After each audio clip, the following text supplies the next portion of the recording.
Hello, I've just filled my bath up with cream cheese, and now I don't know what to do with it. Someone who probably would know what to do with it is Rayman, the main character of the Rayman series and owner of the world's most confusing skeleton. The Rayman series is pretty strong across the board, not a single bad game among them that I know of. I know each version of each Rayman game is wildly different, so really I've only played a fraction of them, and most of the series is pretty much unknown to me. But I'm not going to go through and split hairs over versions of Rayman games. Who has time? I already spent my whole morning filling my bath with cream cheese. I can't squeeze it into my schedule. But what I have played of the series is really good. That of course being the main 5 games: Rayman, Rayman 2, Rayman 3, Rayman Origins, and Rayman Legends. The games have a strong selection of levels that I'd love to talk about. As luck would have it, I was spoken to in a dream by a divine being who gave me 2 important quests. The first was to fill my bath with cream cheese, and the second was to decide which 10 Rayman levels were the best. I've completed the easier of the 2 quests, and now it's time to tackle the other. Fret not, O Great One, for I will dive deep into the depths of the domain of Rayman and pick out the top 10 best Rayman levels while ignoring all of the ones I haven't actually played. As Rayman always says, let's-a go! First up at number 10 is Polar Pursuit from Rayman Origins. Polar Pursuit is a level that brings to mind the 1993 classic film Cool Runnings, mainly because of the slipping around on the ice, and not because it stars 4 Jamaican wannabe bobsledders. Although you can play this game in co-op, so if you and 3 mates move to Kingston and play this level, you could live out Cool Runnings if you really wanted to. The slipping and sliding does make this a fun level though, and it's a really interesting theme. As opposed to the traditional ice level archetype often found in platformers, where it's just a generic area covered in snow, and a little bit of slippery ice here and there, Polar Pursuit and other levels from the same world take a different approach. The level is filled with juice, slices of fruit and cocktail umbrellas, and has a really unique icy holiday resort vibe. It's pretty cool. That was a very original ice joke. Many of Rayman Origins ice levels share this same theme, but I've given this spot to Polar Pursuit specifically because it also features a caged up fairy. And what is a holiday resort if not a place for men to chase barely clothed women? This fairy, once freed, grants Rayman the power to change size, allowing him to shrink under the right conditions. Although I don't think the fairy's powers were needed for that. As a man myself, an ice-cold environment on its own is enough to make me shrink. Happens to us all, doesn't it, fellas? This shrinking gimmick does also elevate the slip and slide nature of this level, matching the fun environment with some fun gameplay. And the music is equally brilliant, with the upbeat version that musters excitement and the calm version that is fittingly very chill. That was another very original ice joke. Overall, Polar Pursuit is a simple but solid level with a fun and original take on the concept of an ice level. Cheers to our number 10 spot.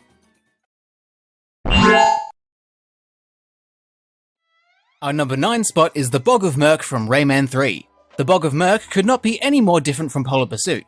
Instead of a glamorous frozen resort full of cocktails and good vibes, the Bog of Murk is a filthy swamp full of disgusting unknown substances and nasty ne'er-do-wells. It's what I imagine the inside of a stomach looks like. But therein lies the charm, I find. The Bog of Murk is meant to be uninviting, and it's that very fact that draws me to it. It's a level with a very interesting personality, due in part to the fact that it features some very interesting personalities. The majority of the level is just strolling through a bog-standard bog, but Rayman meets some crazy characters along the way, like this disgusting woman whose shit he interrupts. She is the star of the level's beginning, and towards the end, Rayman deals with Count Razorf, a nutjob hunter who wants to keep Rayman as a trophy. I assume. Characters like these not only add a lot of personality to this level, but also add some cool twists to the gameplay, mainly in the form of boss fights. They're not especially impressive boss fights, but they definitely stand out in this marshy hellhole. The rest of the level is fairly straightforward, but fun. It makes use of quite a few different Rayman 3 power-ups, it's fun to explore, and it's well presented. They somehow made this murky bog seem simultaneously gross and repulsive, and mysterious and alluring. I find myself wanting to put my face in this swamp. Some of it is probably actual sewage, but then at that point, is it any different to eating ass? Anyway, the Bog of Murk is a really solid level, and I'm happy to place it at number 9. Making a hullabaloo of noise at number 8 is Mr. Sax's Hullabaloo from Rayman. Mr. Sax's Hullabaloo is really just like any other Rayman level.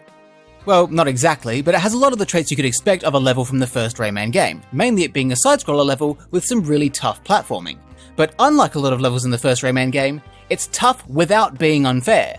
So many levels in the game, particularly in the second half, rely on cheap shots and surprise attacks to hinder your progress, and most of the time, it succeeds. You get killed without warning and without time to try and save yourself, like all of the deaths caused by golfers that don't yell for. That tactic is bullshit and sucks the fun out of the game like I suck the... Actually, I won't finish that sentence. The point is, most of the first Rayman game is cruel and unfair, while Mr. Sax's Hullabaloo is not.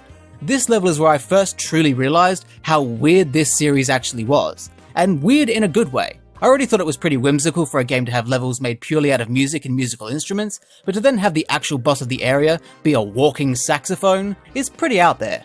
The boss is tough and a little trial and error, which is normal for this game, but doable once you get a grasp on Mr. Sax's attack patterns.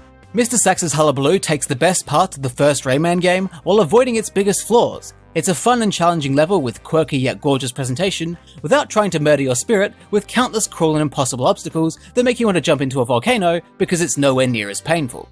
I think Mr. Sax's Hullabaloo is the first Rayman game's strongest showing, which of course means it won't be appearing again in this list, but hey, number 8 isn't a bad result.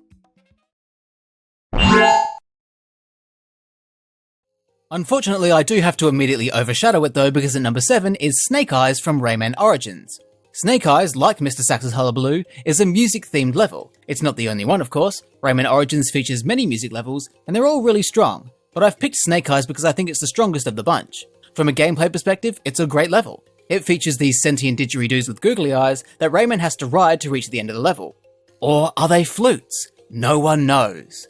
It's not that simple though, because the place is littered with musical hazards that don't bother the didgeridoo flutes, but do bother Rayman, meaning that Rayman has to keep up with the didgeridoo flutes while avoiding all the obstacles that come his way. It adds a layer of action and intensity to what is otherwise some really solid Rayman Origins platforming. It even has a little mosquito right at the end. But it's not just that, I also think that Snake Eyes, as well as the other Rayman Origins music levels, better integrate the musical instrument theme into the level design than anything you'll find in the first Rayman's Bandland. Drums acting as trampolines, strings producing dangerous sound waves, valves that cause level elements to change, it all just fits in perfectly. This is true for all the other music levels as well. They play with wind, a reference to wind instruments of course. One even uses gongs to produce light, something gongs famously do in real life. I kind of want to unofficially group all these Rayman Origins music levels in with Snake Eyes so they can share a spot, because they all make use of the music theme differently, and they all do it so well. Skyward Sonata even shares an easier version of the same didgeridoo flute gimmick. But if I have to pick one Rayman Origins music level to represent the lot, it's gotta be Snake Eyes. Sorry Mr. Sax, but these didgeridoo flutes have you beaten, leaving Snake Eyes at number 7. But now to the snake's natural predator, the duck, for our number 6 spot, What the Duck from Rayman Legends. What the Duck is a very fitting name for a very unusual level. In this level, Rayman is turned into a duck. I thought it was going to be a level about ducks. Not that I have any idea what that would even look like, but to play as Rayman as a duck is something else. But it's actually a cool concept. Rayman as a duck is considerably less capable as a creature, even though as a duck he's got more limbs than he's ever had before. He has similar abilities as a duck, jumping and attacking and gliding around like he's always been able to, he just can't do it as well as he used to. He can hardly come close to his normal form. Get it? Canardly? Because canard is duck in French? I know a bit of French. Il est dans le cheval. Not bad, right? Anyway, to get through the level, Duck Rayman must rely on Murphy, who can eat cake. This doesn't sound particularly useful on paper, but considering the level environment, it really comes in handy. The whole theme of What the Duck and the greater world of Fiesta de los Muertos is food, with a bit of mariachi flavor, and cake is everywhere. By commanding Murphy to eat the cake, Rayman can create new paths for himself to progress while hindered by this ducking transformation. It adds an almost puzzle-like layer to the platforming of Rayman Legends. It's really clever in that it changes the focus of the gameplay without completely abandoning what's fun about it. It's a gimmick done right, and I can't help but giggle at how goofy Duck Rayman looks when he's doing his thing. What the Duck isn't the only level of this kind, there are more later on in Rayman Legends, but it is the first of them, and that first impression was strong. Congratulations on number 6, What the Duck, Je vais à la guerre. How strange, I meant to go to the train station, but somehow I ended up at number 5, the Canopy from Rayman 2. The Canopy is a very dynamic level. Sometimes I forget what the word dynamic means, but it feels like one of those words you can just throw in anywhere and it makes sense. Very dynamic of the word dynamic to do that. But I think the Canopy is actually a very dynamic level, characterized by constant change, activity, or progress.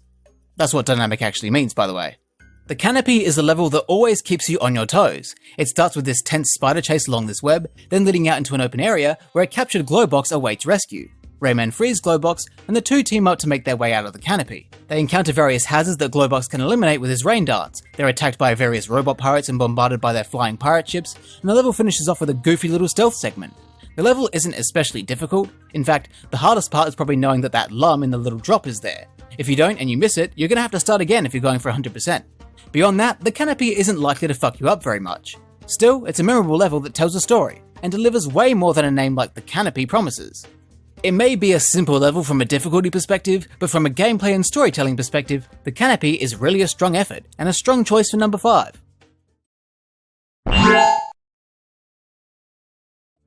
But an even stronger choice for number 4 is the Cave of Bad Dreams, also from Rayman 2. The Cave of Bad Dreams has many of the same strengths as the Canopy. It's also dynamic, which you'll remember means that it is characterized by constant change, activity, or progress. This level offers all kinds of challenges, starting with some basic platforming, evolving into some pretty challenging hunts for magic orbs to open the path forward, evolving further into an escape from a monster on a slimy green decline from the perspective on the inside of its mouth, evolving finally into a high-octane boss fight against Mike Wazowski wearing a hat. If that's not dynamic, I don't know what is.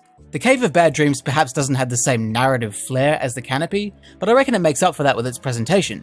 Visually, the level is the most memorable one in Rayman 2 for me. The eerie atmosphere, the purple fog, the ghosts, the bones, the giant evil monsters, it's unique and stands out amongst the Rayman 2 levels. What also gives it a leg up over the Canopy is the fact that it's a much more difficult level, even though it comes earlier in the game.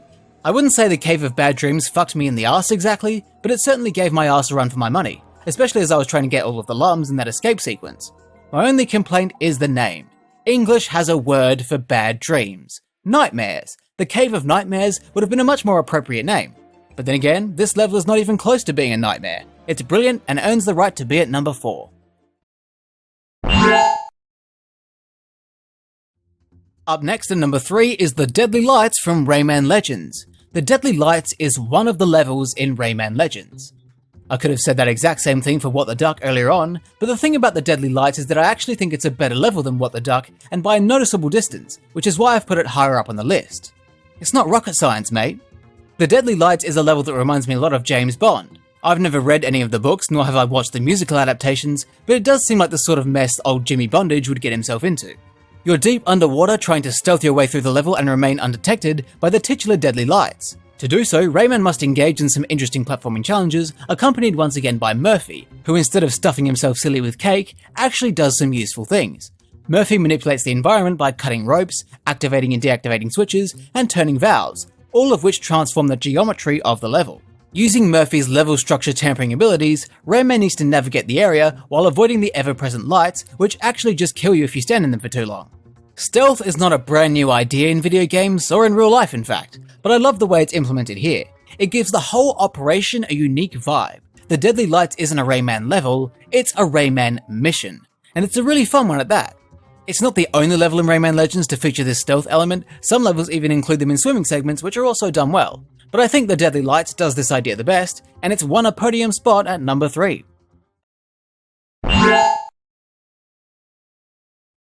At number 2 is the Desert of the Knaran from Rayman 3. The Desert of the Knaran is an absolutely incredible level in pretty much every respect. I don't think there's a single thing this level does badly.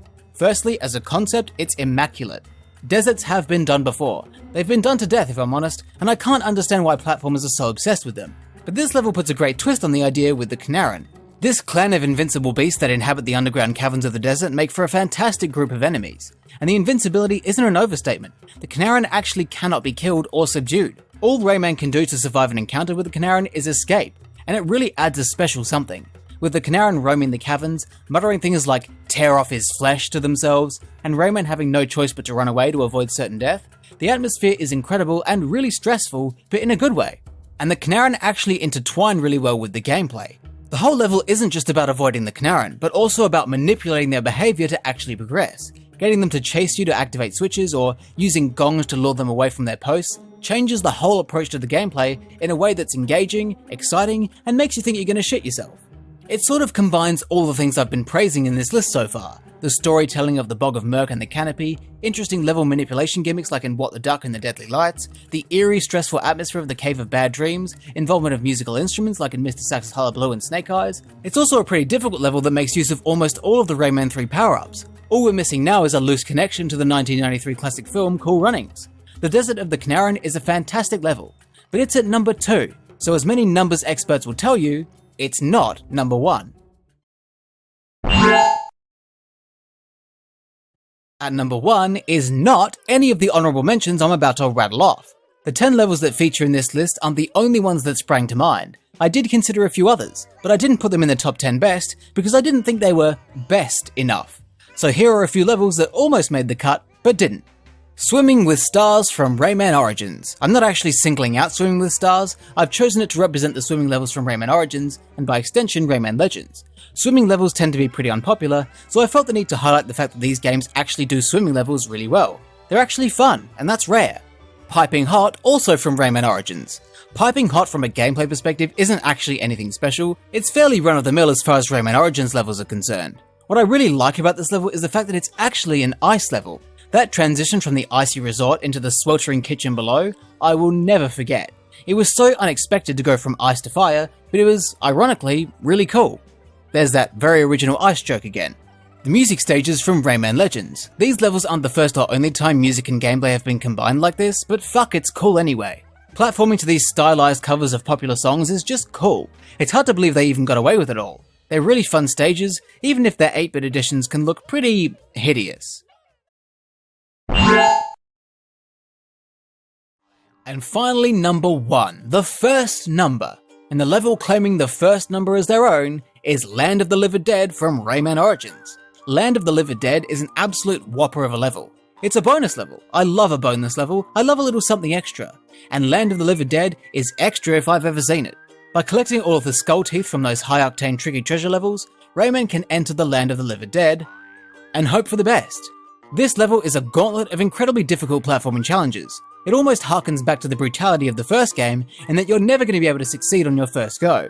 It will fuck you up again and again until you get it right, and even then it's still going to be a hard time. And I love that. I love a challenge even if the frustration gives me a hernia. Land of the Living Dead throws everything it can at you and it's really satisfying when you succeed. That is, if you succeed. Very intricately designed platforming challenges deep within this rotten underworld full of black vines with hundreds of eyes, mad-eating flowers, and most frightening of all, the elderly. I can't think of a single Rayman level that outclasses Land of the Living Dead. The gameplay is excruciatingly hard, but it's excellent, the presentation is absolutely brilliant, and it shits all over the Rayman 3 level with the same name. This level fucked me up, and I loved it. It's the Rayman series' crowning achievement. And that's the end. The end.